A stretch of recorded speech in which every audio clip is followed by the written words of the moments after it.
Shalom Bapak Ibu Saudara, puji Tuhan kita kembali lagi berjumpa dan berkesempatan untuk mendengar dan menerima kebenaran firman Tuhan. Pada kesempatan kali ini saya akan memberikan topik atau tema firman Tuhan, yaitu menjadi murid Yesus. Sekali lagi, tema firman Tuhan pada kesempatan kali ini adalah menjadi murid Yesus. Mari sama-sama kita membuka Alkitab kita di dalam Lukas 14 ayat yang ke-25 sampai 33. Sekali lagi, Lukas 14 ayat yang ke-25 sampai 33. Kita akan banyak belajar dari perikop ini bagaimana menjadi seorang murid, tentunya murid Tuhan Yesus.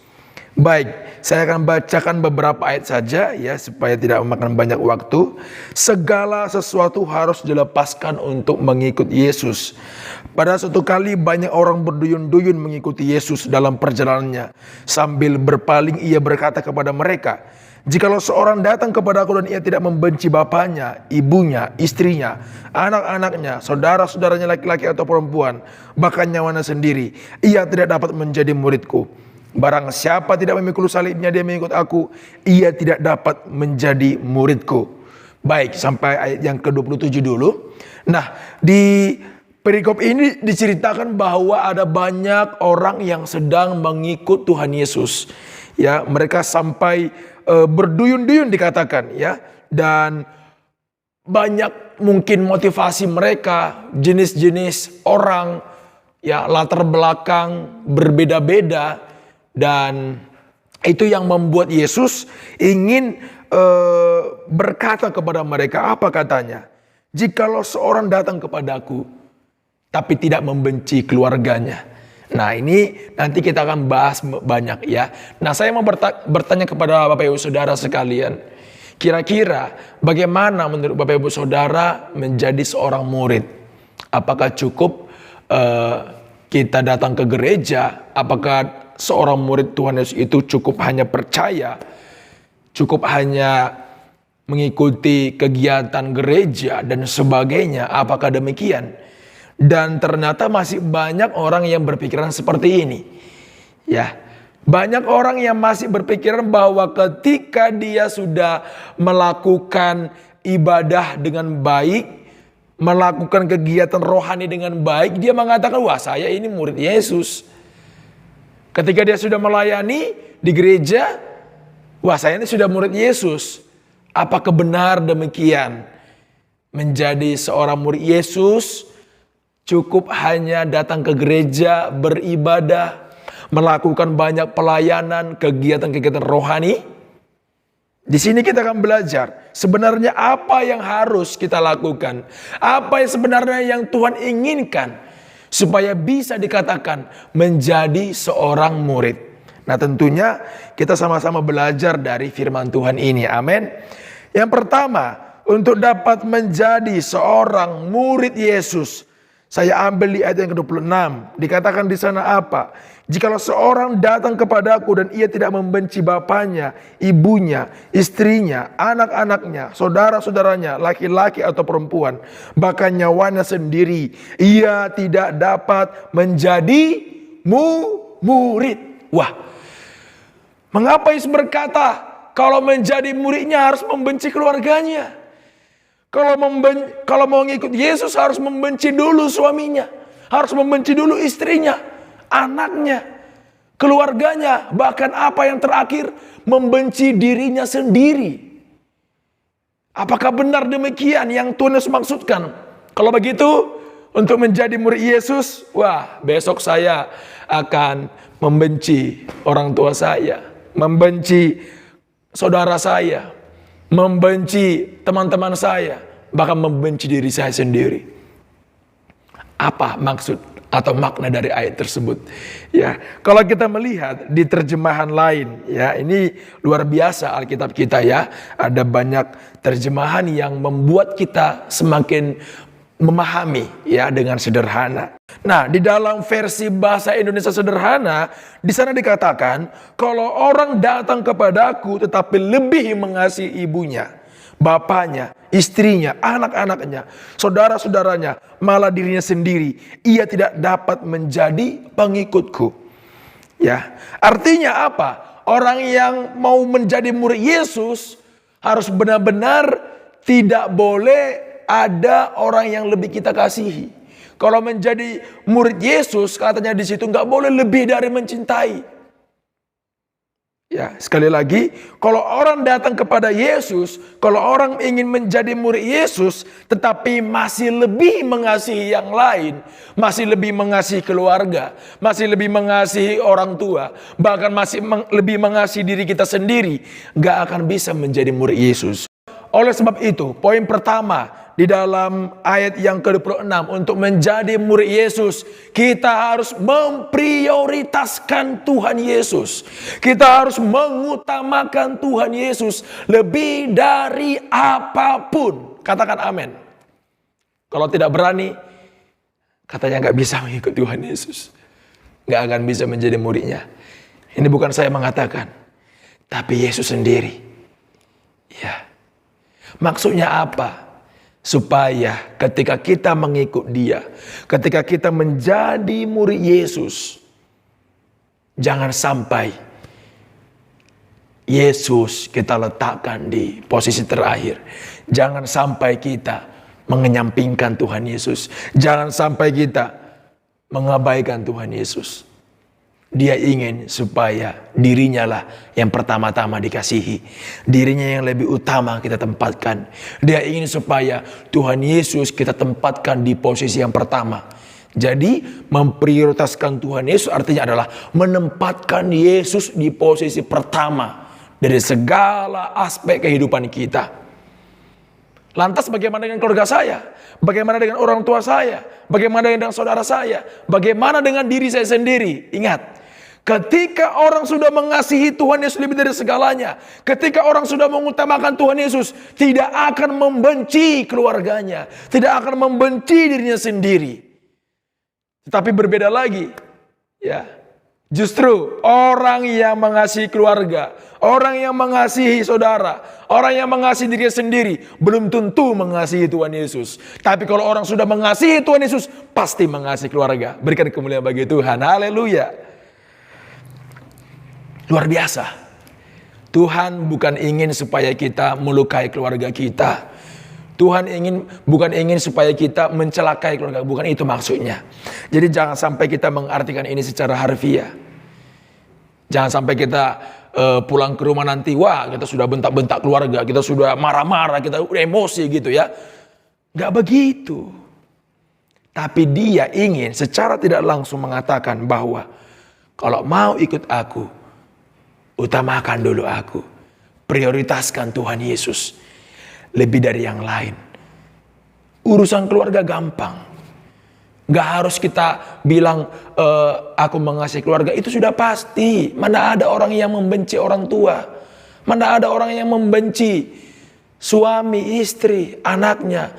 Itu pasti sudah jelas kita menyayangi mereka semua. Amin. Tapi yang Tuhan perlu pertanyakan, sudahkah kita mengasihi dia? Sudahkah kita memprioritaskan dia? Sudahkah kita menjadikan Tuhan Yesus di posisi yang pertama? Wah, ini berat sekali. Tantangan pertama untuk menjadi murid Yesus, kita harus memprioritaskan dia dari segala aspek hidup kita. Amin. Dalam Matius 6 ayat 24, di sana dikatakan bahwa tak seorang pun dapat mengabdi kepada dua tuan. Karena jika demikian, ia akan membenci yang seorang dan mengasihi yang lain. Atau ia akan setia kepada yang seorang dan tidak mengindahkan yang lain. Jadi yang Tuhan takutkan adalah kalau kita mengikut dia, jangan sampai ada lebih daripada dia yang kita cintai. Bahayanya kalau orang mengabdi kepada dua tuan, maka salah satunya akan ada yang dikesampingkan.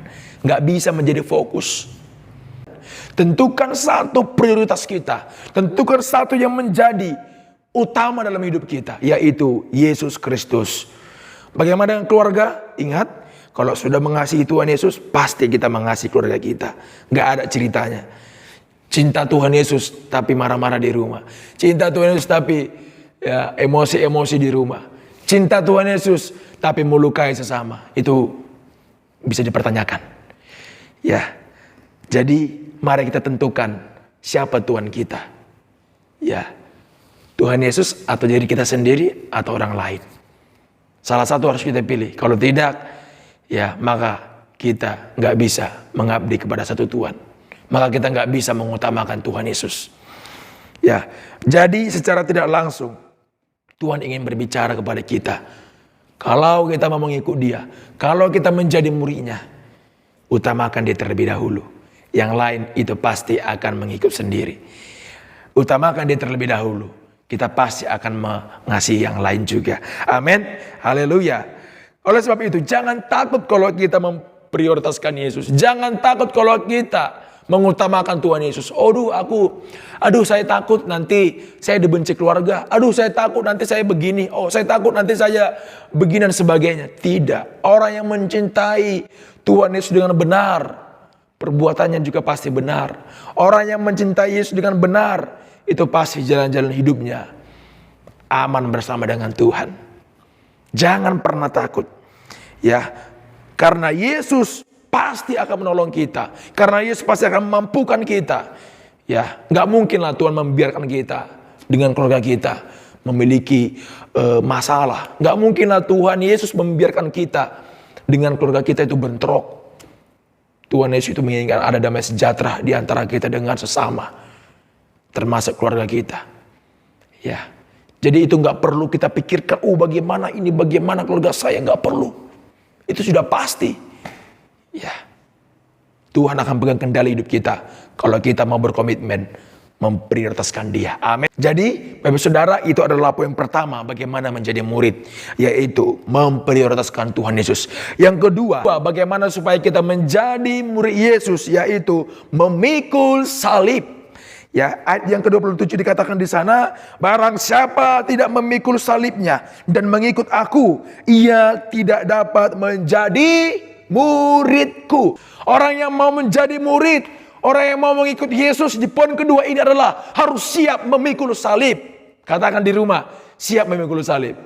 Haleluya. Wah, ini perkara yang tidak gampang. Salib itu berbicara apa sih? Berbicara penderitaan. Gak enak. Ya. Hukuman. Dan hal-hal yang tidak mengenakan. Loh, kok gitu ya? Ikut Yesus ternyata gak enak ya? Wah iya jelas. Terus terang saya katakan bahwa ikut Yesus itu tidak ada yang enak. Menjadi murid Yesus, mengikut Yesus, tidak ada yang enak. Kita harus siap memikul salib. Kita harus siap mengalami hal-hal yang tidak baik. Kita harus siap mengalami hal-hal yang buruk. Kita harus siap mengalami hal-hal yang tidak mengenakkan bagi diri kita sendiri. Tapi percayalah, di balik salib, di balik memikul salib, ada kemuliaan yang akan kita terima bersama dengan Tuhan Yesus. Amin. Wah, Bapak Saudara, jangan pernah takut untuk mengambil bagian dalam memikul salib. Ini adalah syarat yang kedua. Bagaimana menjadi muridnya? Memang berat, memang susah, sulit untuk dilakukan. Tapi mau bagaimana? Ini sudah menjadi syarat untuk menjadi muridnya. Tapi percaya Bapak Ibu Saudara, ketika kita berkomitmen untuk memikul salib, Tuhan gak pernah meninggalkan kita sendiri. Tahu kan janjinya apa? Menyertai kita, memberikan Roh Kudusnya untuk menguatkan kita, memampukan kita. Sekalipun kita di dalam tekanan, sekalipun kita di dalam kesulitan. Salib berbicara banyak masalah. Salib berbicara adanya beban yang kita tanggung. Baik itu dari masalah, pergumulan. Baik itu dari sisi ekonomi kah, sakit penyakit kah, yang menjadi beban yang kita tanggung. Sehingga itu membuat kita dalam perjalanan bersama dengan Tuhan Yesus, mengiring Tuhan Yesus. Itulah yang kita pikul. Ini gunanya apa sih? Supaya kita tetap berharap kepada Tuhan. Supaya kedagingan kita ini mati. Jadi mengapa kita harus memikul salib? Mengapa kita harus menanggung salib? Kan udah ada Tuhan Yesus. Oh no. Selama kita hidup daging ini masih merajalela. Selama kita hidup Ada hal-hal yang membuat kita, menghambat kita untuk mengikut Dia. Setiap salib orang-orang berbeda-beda. Salib saya, salib saudara berbeda-beda. Kita semuanya memiliki salib yang berbeda-beda, beban yang berbeda-beda, penderitaan yang berbeda-beda, masalah yang berbeda-beda. Tapi percayalah, ketika kita memikul salib dan berharap kepada Tuhan, mengandalkan Tuhan, maka kita akan bisa melewatinya. Kita akan bisa berjalan, mengikut, mengiring Tuhan Yesus sampai kepada kemuliaan yang kita terima. Jangan pernah takut ketika kita memikul salib. Tuhan akan apresiasi orang-orang yang bertekun, yang setia sampai akhir. Karena Yesus juga sudah setia memikul salibnya dari awal sampai di Bukit Golgota, menyelesaikannya. Ya, Tuhan juga ingin melihat apakah kita taat saat mengikul salib. Tuhan juga ingin melihat apakah kita masih bertahan, apakah kita masih setia sekalipun ada beban, apakah kita masih setia sekalipun ada masalah, apakah kita masih setia sekalipun ada pergumulan yang bertubi-tubi yang kita alami. Tapi bukan berarti Tuhan meninggalkan kita, bukan berarti Tuhan membiarkan kita, tapi Tuhan ingin menuntun kita, menyertai kita sampai kepada kesudahannya. Dan orang yang memikul salib, tidak selama-lamanya kita menderita, tidak selama-lamanya kita mengalami masalah. Akan ada waktu-waktu yang tepat Tuhan berikan sukacita, damai sejahtera bagi kita. Amin. Haleluya. Luar biasa kalau kita berkomitmen untuk memikul salib. Ya, memang berat. Saya sendiri juga mengatakan berat. Waduh, gak enak. Ya, Tuhan Yesus juga pernah mengalaminya. Bagaimana dia memikul salib? Dalam keadaan apa? Dalam keadaan sehat? Dalam keadaan kuat? Tidak. Tuhan Yesus memikul salib dalam keadaan luka-luka. Dalam keadaan yang lemah. Tidak berdaya.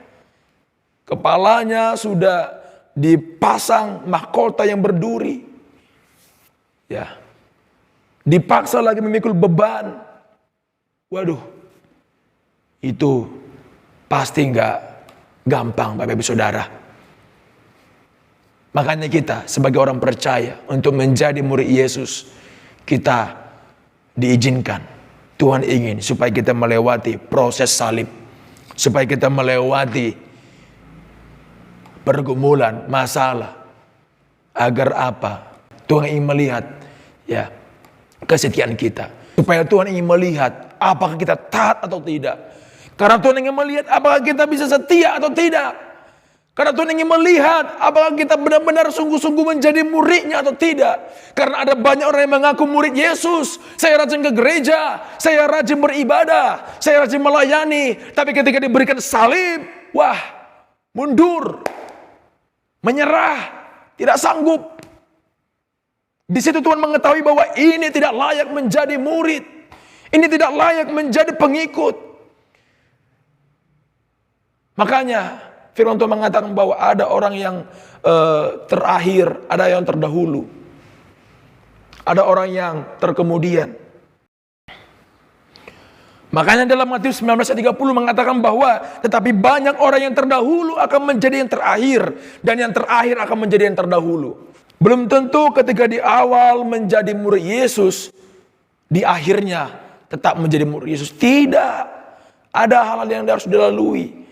Dan Tuhan ingin melihat apakah kita bisa sampai akhir dengan setia, dengan taat, dengan cara proses salib.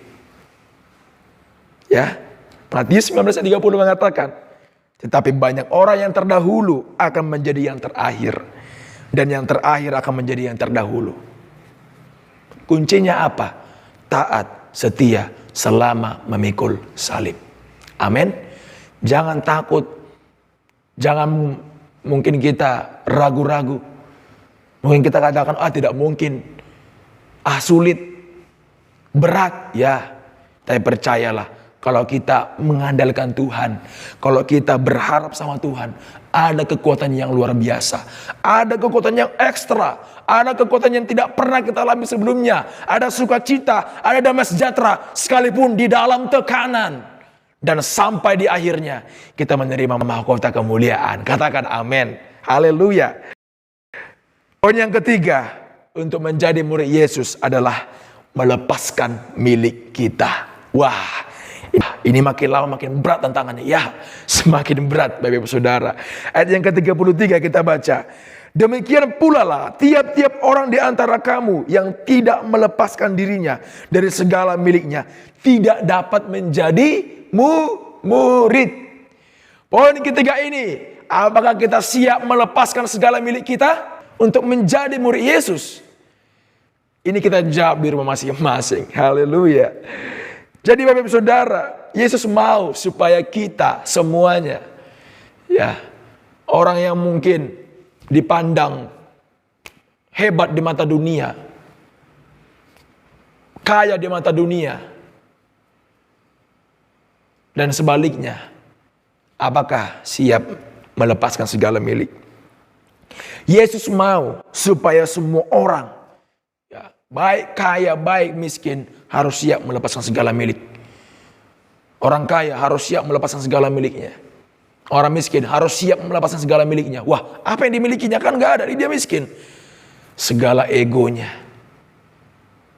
keinginannya, ya, harus siap untuk mengikut Yesus, untuk menjadi murid Yesus. Ya, bukan berarti Tuhan ingin memeras kita, bukan berarti Tuhan ingin, ya, mengambil harta kita, mengambil apa yang kita miliki. Bukan begitu maksudnya. Tapi supaya apa? Ketika kita mengikut Yesus, ketika kita menjadi murid Yesus, harus siap dulu rela melepaskan segala milik kita. Supaya ketika kita melepaskan segala milik kita, kita bisa terarah, kita bisa memandang Yesus, kita bisa mengisi hari-hari kita dengan kebenaran-kebenaran firman Tuhan dan kehendak-kehendak Tuhan Yesus Kristus. Itu yang Tuhan inginkan. Jangan sampai ketika mengikut Yesus, tiba-tiba di akhirnya nanti disuruh melepaskan segala milik kita nggak sanggup. Ya, ada contohnya loh. Dalam Matius 28 ayat 19, ya, ada seorang anak muda nantinya yang kaya dan mau mengikut Yesus. Tapi Yesus berkata apa? Apa yang dikatakan di sana? Kita lihat dalam Matius 19 ayat yang ke-17. Ya, dari ayat 16 juga ya. Ada seorang datang kepada Yesus dan berkata, "Guru, perbuatan baik apakah yang harus kuperbuat untuk memperoleh hidup yang kekal?" Jawab Yesus, "Apakah sebabnya engkau bertanya kepada aku tentang apa yang baik? Hanya satu yang baik. Tetapi jikalau engkau ingin masuk dalam hidup, turutilah segala perintah Allah." Kata orang itu kepadanya, "Perintah yang mana?" Kata Yesus, "Jangan membunuh, jangan berzina dan sebagainya." Lalu kata orang muda itu, "Semuanya telah kuturuti, apalagi yang masih kurang?" Ayat 21, kata Yesus kepadanya, "Jikalau engkau hendak sempurna, pergilah, jualah segala milikmu dan berikanlah itu kepada orang-orang miskin, maka engkau akan beroleh harta di sorga. Kemudian datanglah kemari dan ikutlah aku." Ayat 22, ketika orang muda itu mendengar perkataan itu, pergilah ia dengan sukacita? Tidak, dengan sedih. Sebab apa? Banyak hartanya. Gak sanggup melepaskan segala miliknya. Gak sanggup melepaskan apa yang ia punya untuk mengikut Tuhan Yesus. Gak sanggup melepaskan hartanya untuk mengikut Yesus. Dari sini kita ketahui bahwa menjadi murid Yesus bukanlah perkara yang gampang. Ya, menjadi murid Yesus bukanlah perkara yang mudah, Bapak Ibu Saudara. Harus dilakukan dengan sungguh-sungguh. Kalau tidak bisa. Dari orang muda ini kita bisa belajar bahwa menjadi murid Yesus harus siap melepaskan segala yang dia miliki. Dari orang muda ini kita bisa belajar bahwa tidak semua orang mengikuti Yesus dengan sungguh-sungguh. Tidak semua orang menjadi murid Yesus dengan sungguh-sungguh. Buktinya apa? Dia belum sanggup menerima. Dia belum sanggup melepaskan apa yang ia punya. Di awal memang oke, dia bisa menuruti atau mentaati hukum Taurat. Tapi di akhir Tuhan tantang. Mau masuk surga? Mau hidup kekal? Mau sempurna? Lepaskan semua milikmu. Jual semua hartamu. Wah, orang muda langsung berpikiran, aduh, gimana ini ya? Mungkin dia punya bisnis, punya usaha yang sudah dibangun bertahun-tahun dari nol. Tiba-tiba jumpa Yesus disuruh semua jual. Mau jadi apa pikirnya? Tapi itulah syarat yang perlu kita lakukan. Artinya apa? Dia merasa bahwa artinya apa? Pemuda itu masih bergantung dengan hartanya. Pemuda itu masih bergantung dengan apa yang ia miliki. Saya mau katakan bahwa untuk menjadi murid Yesus, satu-satunya hidup kita gantungkan kepada Yesus. Satu-satunya hidup kita harus relakan kepada Tuhan Yesus. Untuk menjadi pengikut Yesus, jangan lagi memikirkan harta. Jangan lagi memikirkan apa yang kita punya. Ya. Ada kan di dalam firman Tuhan mengatakan bahwa hanya kau milikku di surga. Tiada yang kuingini di bumi selain kau. Ya.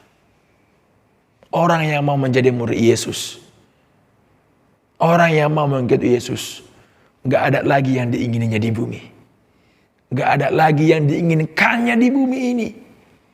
Tapi yang diinginkannya adalah hanya pribadi Yesus. Urusan harta, kekayaan, itu belakangan. Pasti Tuhan cukupkan. Pasti Tuhan pelihara kita. Gak usah takut. Kalau kita mau menjadi murid Yesus. Amin. Haleluya.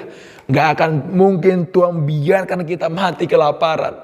Gak akan mungkin Tuhan biarkan kita mati meminta-minta kepada orang. Tapi Tuhan akan pelihara kita.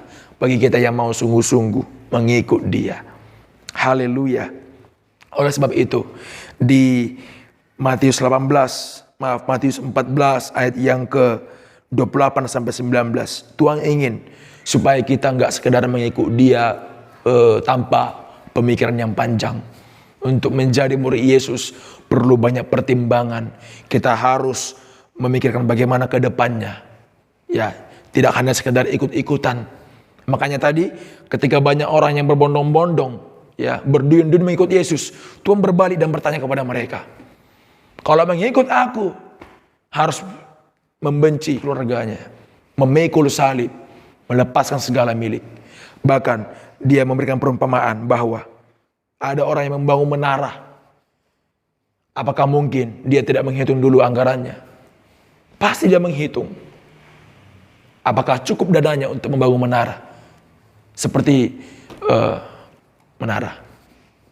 Ada juga orang yang mau berperang. Dia harus menghitung dulu berapa banyak prajuritnya. Berapa banyak prajurit lawan. Apakah siap untuk berperang? Begitu juga orang-orang yang mengikut Yesus. Banyak orang yang berduyun-duyun. Banyak orang yang berduyun-duyun. Banyak orang yang sekedar ikut-ikutan sama Tuhan Yesus. Tapi belum tentu siap untuk menjadi murid Yesus. Belum tentu siap menjadi murid Yesus. Belum tentu siap melepaskan segala milik. Belum tentu siap. Ya. Banyak orang yang mengikut Yesus. Banyak orang yang berduyun-duyun mengikut Yesus pada waktu itu. Tapi belum tentu siap memprioritaskan Yesus dalam hidupnya. Belum tentu siap memikul salib. Dan belum tentu siap memikul salib. Dan belum tentu melepaskan segala milik mereka. Buktinya apa? Ya. Kalau kita melihat selanjutnya. Amin. Demikian juga kita. Mari. Yang selama ini kita mungkin sekedar ikut-ikutan. Yang selama ini kita mungkin sekedar ya takjub-takjub sama mujizat-mujizat. Lalu ikut Yesus. Ya, kita pertimbangkan ketiga hal ini. Siapkah kita memprioritaskan Dia? Siapkah kita memikul salib? Dan siapkah kita melepaskan segala milik kita? Supaya apa? Supaya kita bisa menjadi murid-Nya. Setia sampai akhir. Amin. Wow, luar biasa. Ya. Jangan takut melepaskan segala milik kita untuk kepentingan Yesus. Jangan pernah takut melepaskan segala milik kita untuk kepentingan Yesus. Jangan pernah takut. Ya. Tuhan kita itu ya punya hikmat yang luar biasa. Ya, akal pikiran kita nggak sanggup kita selami. Dia punya banyak cara untuk memberkati kita. Dia punya banyak cara untuk memelihara kita. Ya, Kalau kita setia, sungguh-sungguh berkomitmen menjadi murid Yesus, Tuhan pasti akan melihat dan memperhatikan kita. Haleluya. Oleh sebab itu Bapak Saudara, 3 hal ini ya harus kita perhatikan untuk menjadi murid Yesus. Yang pertama, kita memprioritaskan Dia. Yang kedua, memikul salib. Yang ketiga, melepaskan segala milik kita. Haleluya. Sampai di sini firman Tuhan, biar menjadi berkat bagi kita semuanya. Mari kita berdoa. Terima kasih Tuhan buat segala firman-Mu. Kami percaya di setiap apa yang kami dengar dari firman-Mu Tuhan, itu memiliki kuasa, memampukan kami, menguatkan kami untuk menjadi murid-Mu. Mampukan kami Tuhan untuk melewati segala cobaan, pergumulan yang kami alami. Biar nama Tuhan dipermuliakan melalui kehidupan kami. Terpujilah Engkau Bapa, di dalam nama Tuhan Yesus kami berdoa dan mengucap syukur. Haleluya. Bersama-sama kita berkata, amin.